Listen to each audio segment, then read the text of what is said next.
Okay, so magandang gabi po sa bawat isa sa atin. Nandito po tayo ngayon sa Moriera Residence ng 13 Martires. At salamat sa Panginoon dahil nagpapatuloy po ang ating pag-aaral ng kaniyang salita.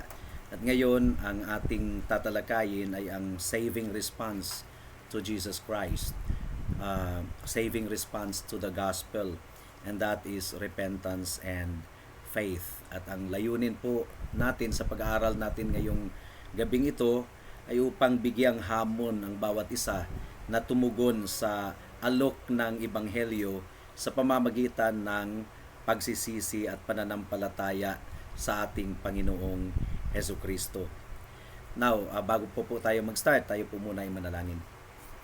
O aming Panginoon, salamat po sa gabing ito, sa pagsama ninyo sa amin sa pag-aaral ng inyong salita, sa pagdala ninyo sa amin sa residence na ito, at naway kumilos ang banal na Espiritu at maunawaan ng bawat isa ang inyong salita. Tulungan nyo rin ang inyong lingkod na magbabahagi ng inyong ebanghelyo ng may kalinawan. Salamat po aming Panginoon. In Jesus' name we pray. Amen. So, nalaman natin noong mga nakaraang pag-aaral natin na wala po talagang kaligtasan labas sa ating Panginoong Hesus Kristo. Hindi natin kayang iligtas ang ating sarili dahil tayo ay mga makasalanan. Tayo ay nasa ilalim ng sumpa, ng puot at galit ng Diyos. Kaya kinailangang mamatay si Kristo doon sa cross ng Kalbaryo. Hindi yun kamatayan ng isang martir lang na binigay lang niya ang kaniyang sarili upang example natin patungkol sa isang ulirang tao. Hindi po, ang kamatayan po ni Kristo doon sa cross ng Kalbaryo ay meron pong misyon. Si Jesus po mismo ang nagsasabi na pumarito siya upang ialay niya ang kanyang buhay para sa mga makasalanan. He came in order to seek and to save the lost. So ang kamatayan ni Kristo doon sa cross ng Kalbaryo ay sacrificial. So sana po ay naunawaan po natin na wala po talagang kaligtasan labas sa ating Panginoong Hesus Kristo or hiwalay sa ating Panginoong Hesus Kristo. Ngayon, ang tanong, papaano mapapasa atin ang kaligtasan na inialok ng ating Panginoong Hesus Kristo? Papaano mapapasa atin? It is true, Jesus Christ died for sinners. Ikaw ay makasalanan, ako ay makasalanan. Papaano mailalapat sa ating kaluluwa ang ginawa ni Kristo doon sa cross ng Kalbaryo?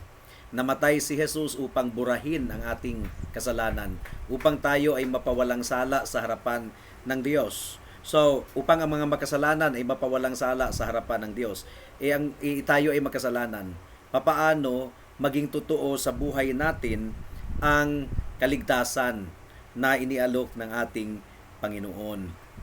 So, mahalaga po na maunawaan po natin kung ano ba talaga ang tugon natin upang ang kaligtasan na inialok ng ating Panginoon ng libre ay matanggap po natin. Pero bago pa dyan, nais po nating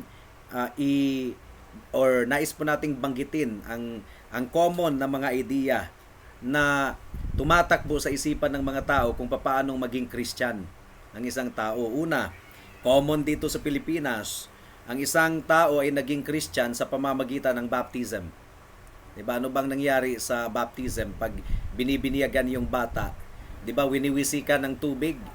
So, merong prayer, merong ritual, merong pagwiwisik ng tubig, Christian na daw ang bata. And in fact, bilang patunay, ang mga cake na binibake or mga cake na dinidisenyo tuwing biniyag ng bata, ano po ang nakasulat? Welcome to the Christian world. So, iniisip talaga ng mga tao na ang binyag, ang baptism, ang nagpapa-Christian sa isang bata. Pero hindi po yan. Ritual lang yan winiwisikan lang yan ng tubig. Hindi talaga yan ang nagpapa-Christian sa isang tao. Meron ding iba na nag-iisip na ang isang tao ay magiging Christian or magiging na kay Kristo kung siya ay maging member ng church. Pero marami pong naging member ng church nang hindi tunay na Christian. Hindi tunay na nakakilala sa ating Panginoon. Now, meron ding nagsasabi, and common talaga, na ikaw ay magiging Christian, katanggap-tanggap sa harapan ng Diyos, kung ikaw ay gumawa ng mabuti. Kung ikaw ay huwag mang-abuso ng kapwa, tumulong sa kapwa, gumawa ng mabuti. Do your best to be good and righteous. So lumalabas na sila ang tagapagligtas ng kanilang sarili. At nakalimutan, ang sinasabi po ng Biblia, ang ating kabutihan ay maruming basahan lamang sa harapan ng Diyos. So ano po ang problema nitong mga paraan ng mga tao upang sila ay maligtas? Yung mga iniisip ng mga tao na paraan upang sila ay maligtas. Nakalimutan nila na sa harapan ng Diyos, ang kanilang estado ay condemned, hinatulan na po, na may sala, guilty. We are all guilty in the sight of God. At kung ang isang tao ay guilty, wala na talagang magagawa yan upang mabago ang kanyang guilty condition. Say for example, kung ang isang kriminal ay nahatulan na guilty at kailangang ikulong, kahit pa gumawa yan siya ng mabuti or gumawa ng paraan upang mabaliktad yung pasya ng judge, hindi na talaga mabaliktad yung pasya ng judge. Ang ebidensya ay malinaw na siya ay guilty. So wala na po siyang magagawa upang mabago ang hatol sa kanya. Kung guilty na talaga ang tao, guilty na talaga ang tao. Wala na talaga. For example, mayroong rapist at napatunayang guilty talaga siya.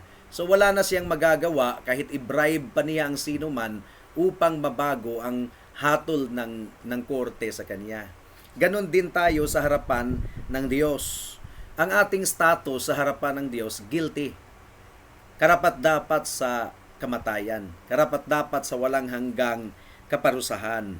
So, a man already condemned cannot hope for personal merits to overturn his condemnation. Dito sa mundo, maaaring i-bribe pa ang mga judges. Pero ang ating Panginoon, hindi po maaaring i-bribe. The Bible says, we are already condemned. We are already guilty. So ano ang pag-asa natin upang ma-overturn, upang mabago ang ating guilty status? Dito po pumapasok ang Ebanghelyo, ang good news. Ang ibig sabihin ng Ebanghelyo is good news. Dito po pumapasok ang dakilang ginawa ni Kristo doon sa cross ng Kalbaryo upang iligtas ang mga makasalanan na tulad natin, upang ang guilty status ay mapalitan. Mapalitan ng innocent status. Mapalitan ng justified status. Yun po talaga ang pinaka-issue ng salvation, kaligtasan. Tayo po ay guilty sa harapan ng Diyos, papaano mapalitan yung estado na yan, yung kalagayan na yan. Romans chapter 3, verse 19 hanggang sa 20. Romans chapter 3, verse 19 hanggang sa 20. At ito po ang sinasabi ng salita ng Panginoon. Babasahin ko na lang po sa Tagalog. Ang sabi dito, ngayon ay nalalaman natin na anumang sinasabi ng kautusan, iyon ay sinasabi sa mga nasa ilalim ng kautusan upang matahimik ang bawat bibig at ang buong sanlibutan ay mapasailalim ng hatol ng Diyos. Ano ang sinasabi dito sa verse 19? Ang buong sanlibutan, walang exempted. Ang buong sanlibutan ay nasa ilalim ng hatol ng Diyos. Guilty ang lahat ng mga tao. Verse 20, sapagkat sa pamamagitan ng mga gawa ng kautusan ay walang tao na ituturing na ganap sa paningin niya. So wala daw tao na ituturing na innocent sa paningin ng Diyos. Guilty nga tayong lahat, and therefore we are worthy of eternal death. Yun po ang ating kalagayan, sapagkat sa pamamagitan ng kautusan ay ang pagkakilala ng kasalanan. Ang Ten Commandments, di ba, inaral natin ang Ten Commandments nung mga nakaraang leksyon. Ang Ten Commandments ang nagpapaalam sa atin na tayo po ay guilty sa harapan ng Diyos. At dahil guilty tayo, kahit anuman ang gagawin natin, hindi na po mababago ang pasya ng Diyos. Maliban na lang kung ang Diyos mismo ang gagawa ng paraan.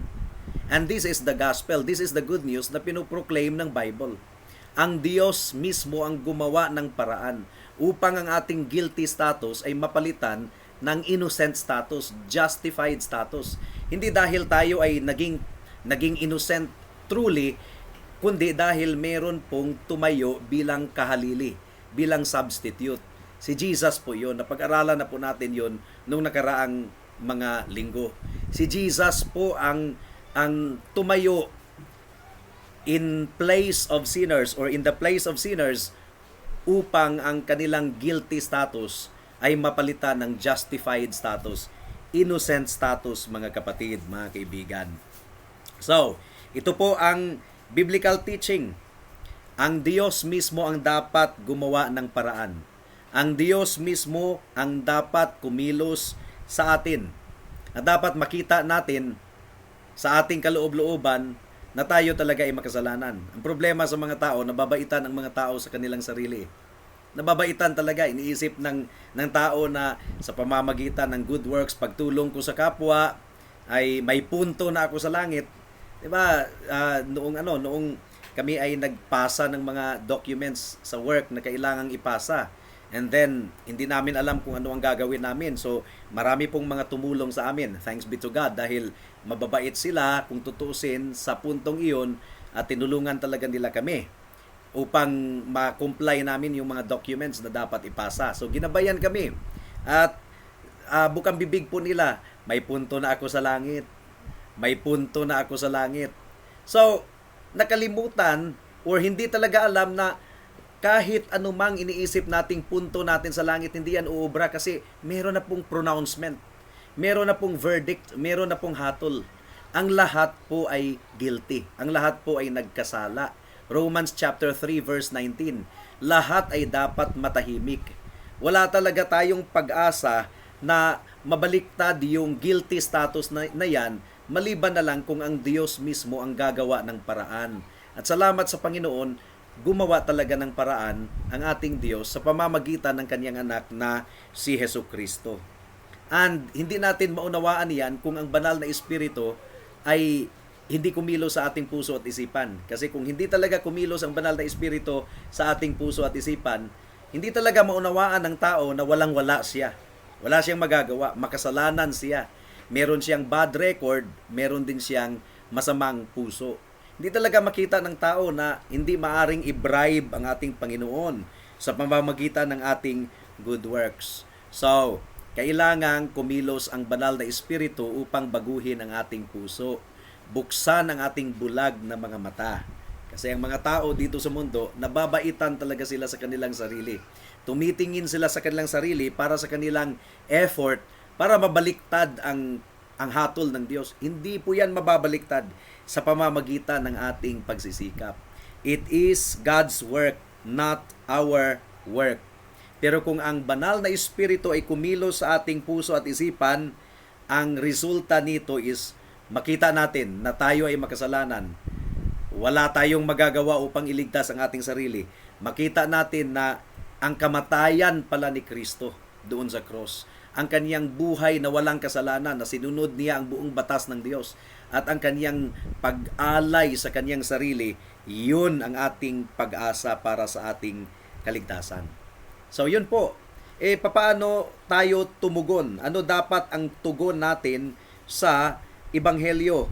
Acts chapter 20 verse 21.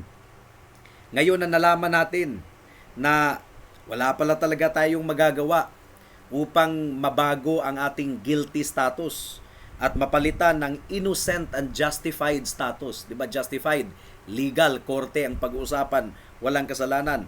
Wala pala talaga tayong magagawa. So, at nakita natin na si Kristo pala ang gumawa ng hakbang, ang Diyos pala ang gumawa ng hakbang, ano dapat ang tugon ng ating puso? Acts chapter 20 verse 21. Ang sabi po dito ni Pablo, na nagpapatutuo sa mga Hudiyo at gayon din sa mga Griego tungkol sa pagsisisi tungo sa Diyos at pananampalataya sa ating Panginoong Hesukristo. So ano po ang tugon ng ating puso? Pagsisisi at pananampalataya. Ang tao na nagsisisi at nananampalataya, sila yung maliligtas. Malinaw yan. So, ang tugon sa alok ng Panginoon ng kaligtasan na libre, na biyaya ng kaligtasan, iisa pero dalawa po ang mukha, katulad ng barya. 'Di ba? Merong head, meron pong tail. Ang saving response ay meron ding dalawang mukha, dalawang face.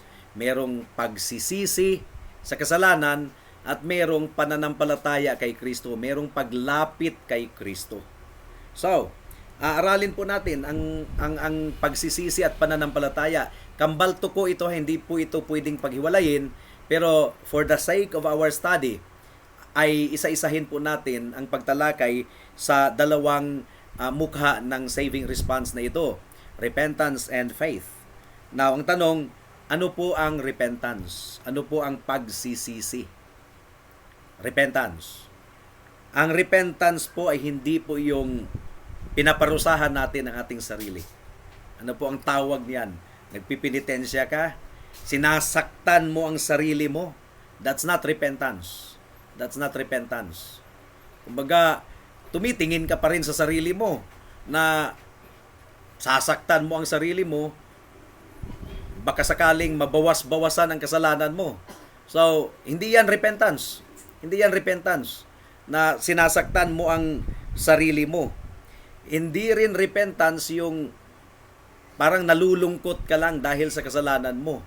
Kasi si Judas ay mukha talagang nagsisi. Si Judas, mukha talagang nagsisisi si Judas eh. Basahin po natin sa Matthew chapter 27. Matthew chapter 27. Si Judas talaga ay parang nagsisisi. Kaya kung aralin natin kung ano ang repentance, ay tingnan natin ang buhay ni Judas. Kasi para talaga siyang tunay na nagsisi. Pero hindi talaga siya tunay na nagsisi. Peke talaga yung pagsisisi ni Judas. Ito, Matthew chapter 27 verse 3. Ang sabi po dito, at si Judas na nagkanulo kay Jesus, nang nakitang hinatulan na ito, ay nagsisi. Take note of the language. Nagsisi daw si Judas. Ay nagsisi.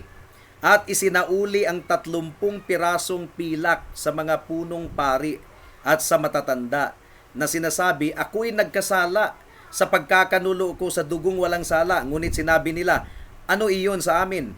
Ikaw ang bahala diyan. At inihagis niya sa templo ang mga piraso ng pilak at siya'y umalis. Humayo siya at nagbigti. So, ano ba ang tunay na pagsisisi? Well, kung nais nating maunawaan ang tunay na pagsisisi, kasi sabi talaga ng Panginoon, maliban na lang na kayo'y magsisi, kayo ay mapapahamak man din. So, ang pagsisisi pala ay hindi po opsyon. Kailangan meron tayong pagsisisi at pananampalataya kay Kristo. Pero siguraduhin natin na ang ating pagsisisi ay hindi peke, hindi huwad na pagsisisi. Siguraduhin natin na ang pagsisisi natin ay hindi katulad ng kay Judas.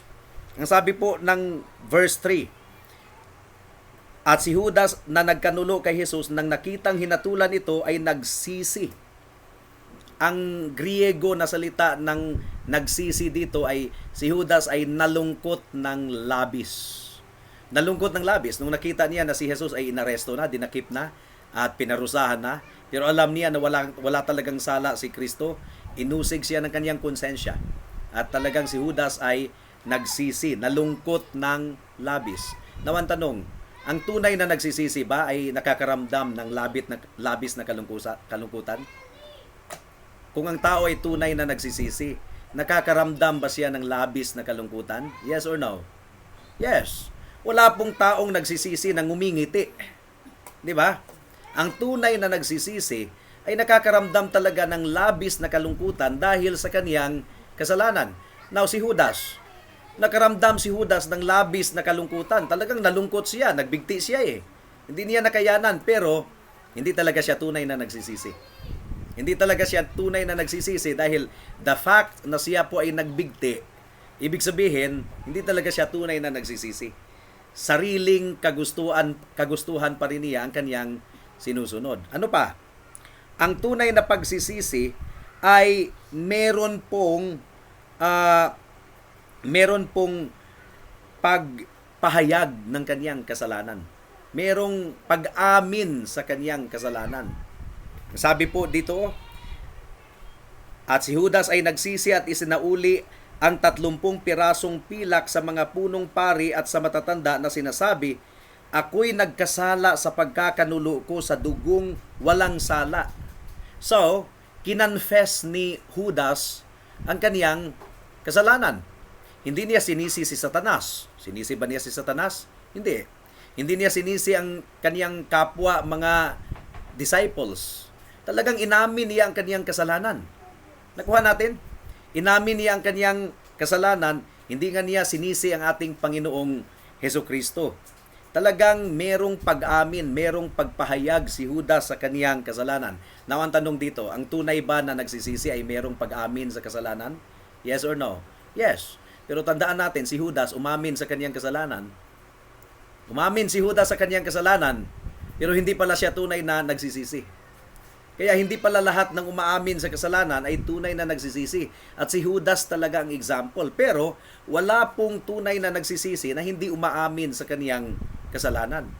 Wala rin pong tunay na nagsisisi na hindi nakakaramdam ng labis na kalungkutan dahil sa kaniyang kasalanan. Nalulungkot siya ng labis dahil nagkasala siya sa Diyos. At ang puot at galit ng Diyos ay nasa kanya. Nalulungkot siya ng labis at ipinahayag niya ang kaniyang kasalanan sa Diyos, na siya ay nagkasala sa Diyos. Yun po ang tunay na repentance. Pero pansinin natin, si Judas ay meron ding pag-amin sa kaniyang kasalanan, pero hindi siya tunay na nagsisi. Bakit kaya nasabi natin hindi talaga siya tunay na nagsisi? Pero meron pang pangatlo. Meron pang pangatlong parang pagsisisi, tila baga pagsisisi na nakikita natin kay Judas, pero hindi talaga siya tunay na nagsisisi. Ito po ay ang pagtalikod sa kasalanan. Di ba, isinauli niya ang pera? Isinauli niya ang pera. So parang tinalikuran niya ang kasalanan. Remember, si Judas ay sakim talaga yun sa pera, si Judas.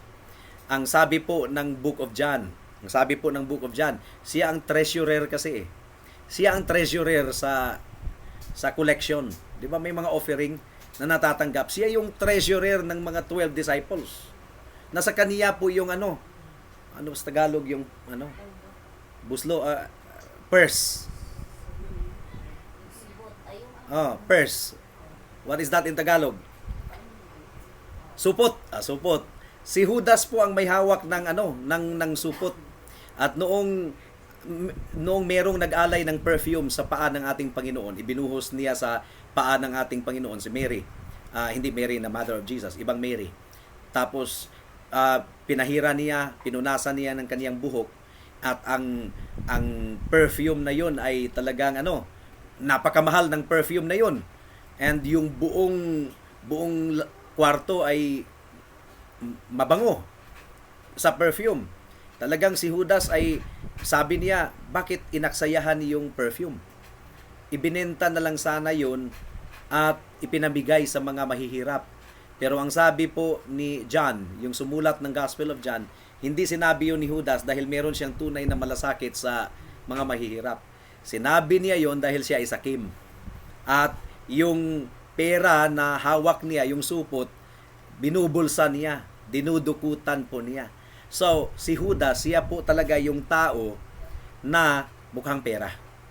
Mukhang pera talaga si Judas, sakim. Kaya nga, ibinenta niya ang ating Panginoon for 30 pieces of silver. Hindi naman kalakihan yung pera na yun. Hindi yun kalakihan. Pero dahil siya ay mukhang pera, talagang kinagat niya yung offer na yun, na 30 pieces of silver. Sa ating kapanahunan ngayon, mga 30,000 pesos lang siguro yun. Mga 29,000 pesos. Yung 30 pieces of silver, hindi talaga siya kalakihan na amount. Pero dahil sa sobrang sakim ng pera nitong si Judas, ay talagang ipinagkanulo niya ang ating Panginoon. Pero sa puntong ito, wala na siyang pakialam sa pera. Isinauli niya. At nung hindi tinanggap ng mga Pariseyo at ng mga matatanda, inihagis niya. So parang merong pagsisisi si Judas. Now, ang tunay na nagsisisi ba ito tatalikod sa kasalanan? Yes or no? Yes. Hindi pwedeng nagsisi ka tapos nagpapatuloy ka pa rin sa kasalanan. Hindi pwede. Si Zacchaeus, siya po ay nagsisi. Di ba si Zacchaeus ay isang tax collector na corrupt? Ang kaniyang ginawa is isinauli niya ang lahat ng kaniyang mga ninakaw up to 4 times. Ganon din si Matthew. So, ang lahat ng tunay na nagsisisi ay meron talagang pagtalikod sa kasalanan. Si Judas man din, tinalikuran niya yung pera para siyang tunay na nagsisisi, pero hindi talaga siya tunay na nagsisisi. Now, ang tunay na nagsisisi ay meron talagang pagtalikod sa kasalanan. Actually, tinulungan tayo ng Tagalog Yung pagsisisi, 3 C na yan C, C, C. Ibig sabihin, merong conviction. Naunawaan ng isang tao na siya ay makasalanan. Kaya na-convict siya. Nabigatan ang kanyang puso. Yun yung conviction. Pangalawa, confession. Ipinahayag ng isang taong tunay na nagsisisi ang kanyang kasalanan na siya ay nagkasala laban sa Diyos. Wala na siyang ibang ginalit pa sa kanyang ginawa, kundi ang Diyos. And then, yung C, yung pangatlong C is change. Diba? Confession, conviction, confession, and change. Yun po yung pagsisisi. Tinulungan po tayo ng Tagalog term. Kasi 3 C talaga ang pagsisisi. Pero yung 3 na iyon ay nakikita natin kay Judas. Nakikita natin kay Judas pero hindi siya tunay na nagsisisi. Bakit? Dahil ang sabi po ng Biblia patungkol sa tunay na pagsisisi ay meron pong pagtalikod sa ating sariling lakad. Si Judas, ang isang aspeto lamang ng pera, yung kanyang tinalikuran. Pero yung kanyang kayabangan ay hindi pa rin niya tinalikuran. Yung kanyang pagtitiwala sa sarili, hindi pa rin niya tinalikuran. Nag-self-medicate siya. Si Peter, ano bang kasalanan ni Peter? Na mabigat din. 'Di ba? Nagsinungaling si Peter 3 beses. 3 beses si Peter na nagsinungaling. At sinabi niyang hindi niya kilala si Jesus. Ganon. 3 beses siyang nagsinungaling. Pero nung si Peter ay nagsisi, nakita niya yung kanyang kasalanan, yung tumilaok yung tandang. Anong ginawa ni Peter? Kinalaunan. Si Peter po ay lumapit kay Jesus. 'Di ba? Si Peter ay lumapit kay Jesus at pinatawad siya ni Jesus. Si Judas, lumapit ba kay Jesus? Pwede naman sanang lumapit si Judas kay Jesus, no? At patawarin siya ni Jesus kasi nga ang sabi ni Jesus, ang sino mang lumapit sa akin kailanman ay hindi ko itataboy. Nakuha natin? Pero si Judas, anong ginawa ni Judas?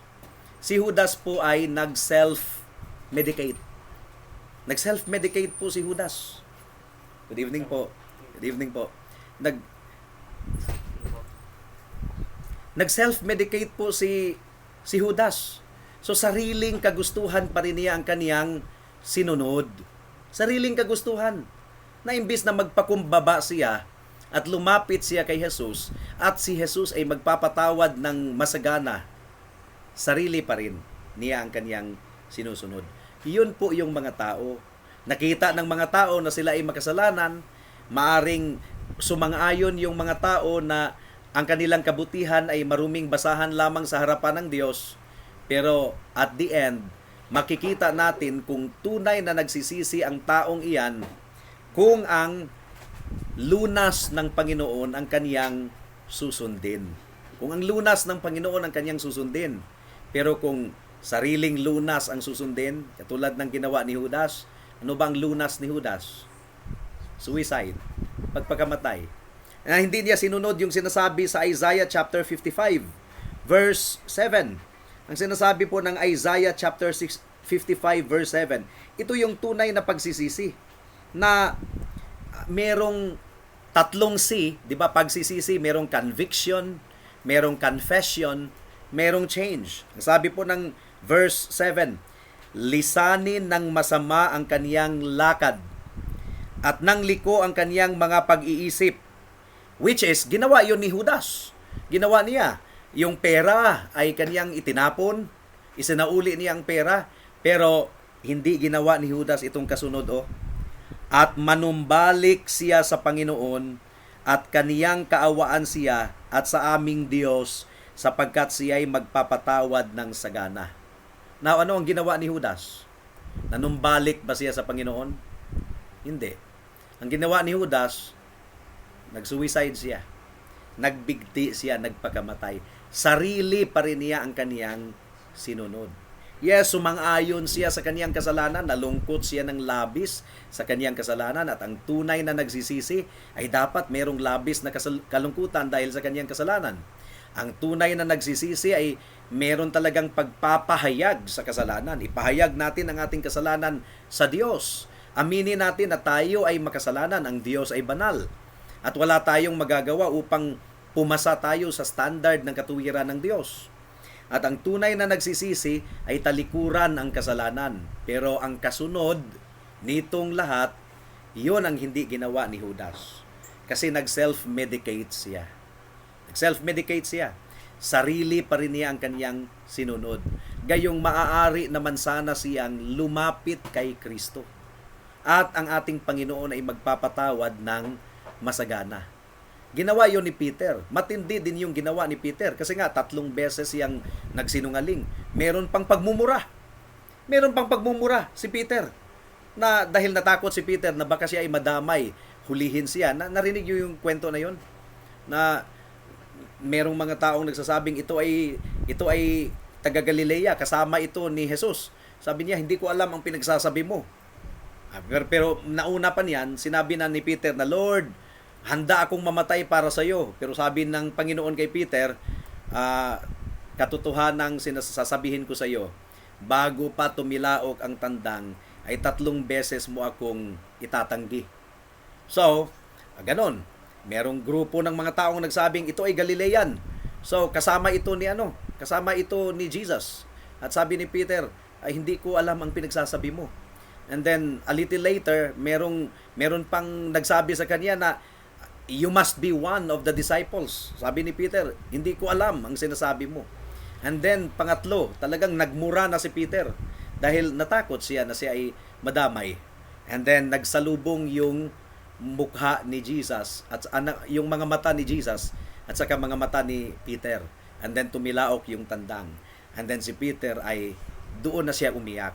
Talagang nagsisi siya and then, eventually, nanumbalik siya sa ating Panginoon. Pinatawad ba siya ng Diyos? Nang masagana? Yes. Pwede naman sanang hindi siya ibalik sa pagiging apostol Pero, binalik si Peter sa pagiging apostol. Binigyan siya ng charge.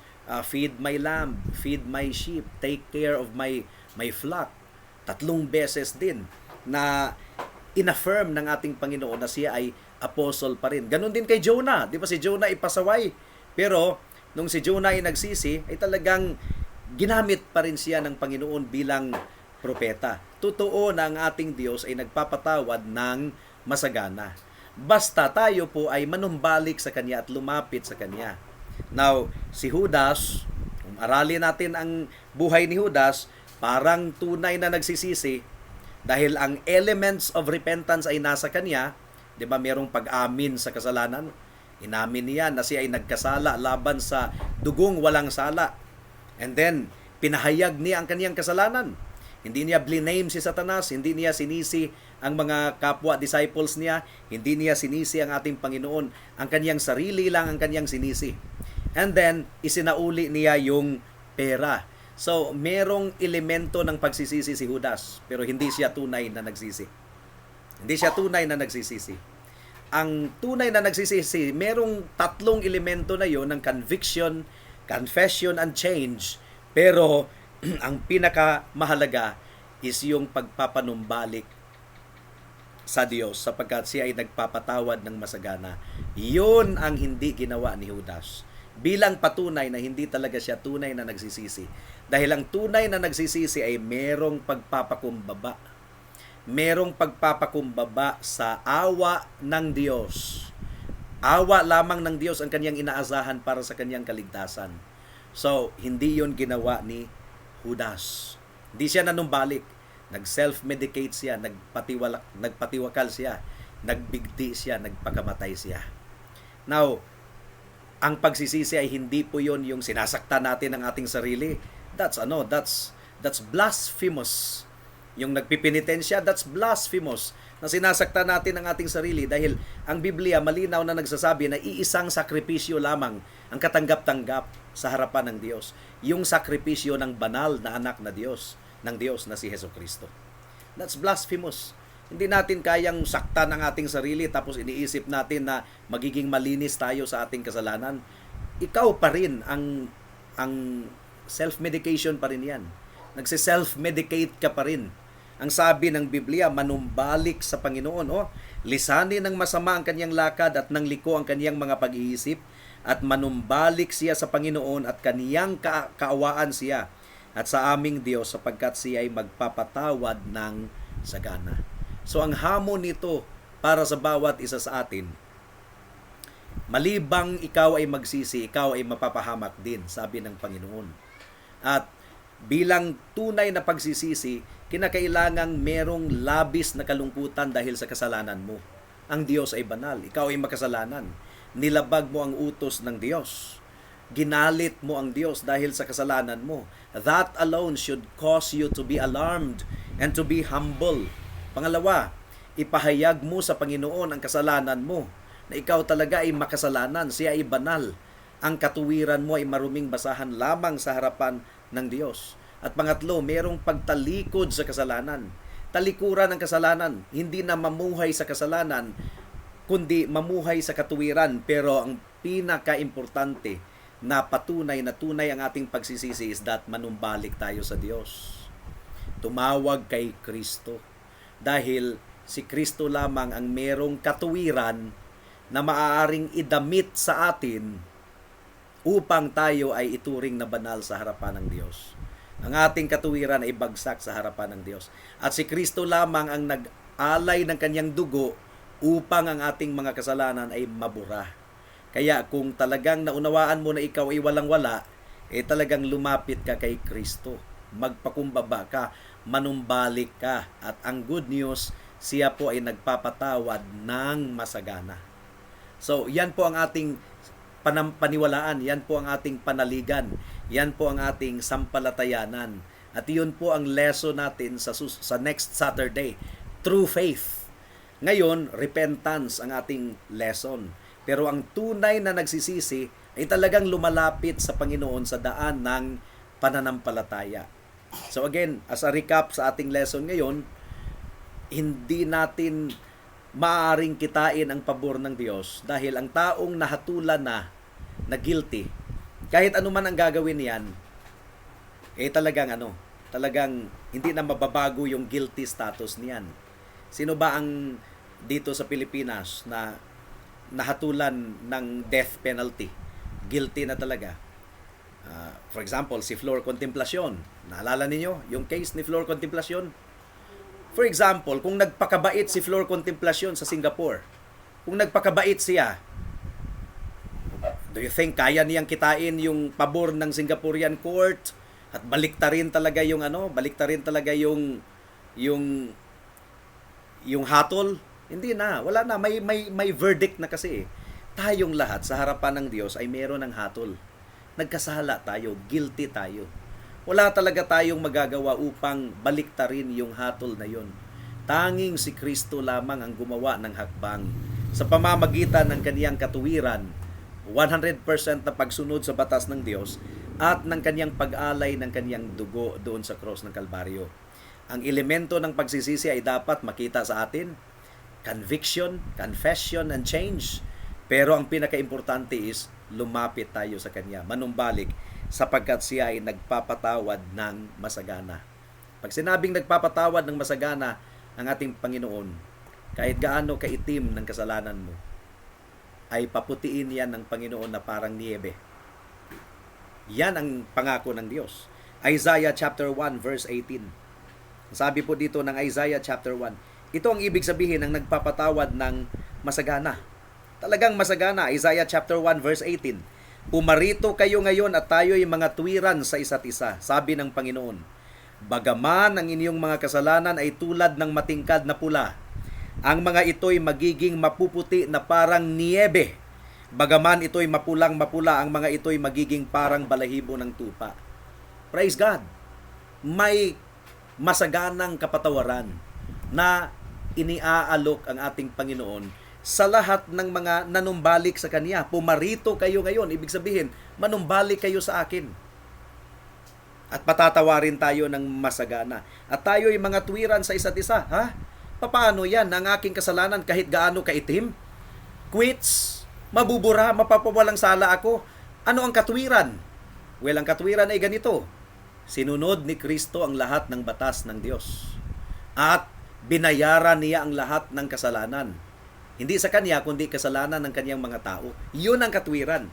Kaya, posible at maging totoo yung sinasabing bagaman ang inyong mga kasalanan ay tulad ng matingkad na pula, ang mga ito'y magiging mapuputi na parang niebe.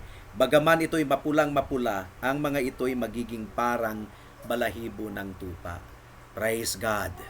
So, manumbalik sa Panginoon sa daan ng pananampalataya. At yun po ang ating lesson sa susunod na Saturday. True repentance ngayon, next Saturday is true faith. Tunay na pananampalataya. Pananampalataya na nagdudulot ng kaligtasan sa mga nanampalataya kay Kristo. Ni-record po natin ang lesson na ito dahil na medyo na late si Ricky para ma-forward ang link at ma-review ang importanting lesson na ito. This is really very important. And I suggest na mapakinggan ito from start to finish. Tayo po ay manalangin. Salamat po, o aming Panginoon, sa biyaya ng inyong salita sa gabing ito. At naniniwala po kami na ang inyong salita ay mas matalas pa kaysa espada na 2 talim at hindi ito babalik sa inyo sa walang kabuluhan. It will accomplish its purpose. At naway, ang magdudulot ito ng tunay na kaligtasan sa family na ito, O Diyos. Salamat po. In Jesus' name we pray. Amen and amen.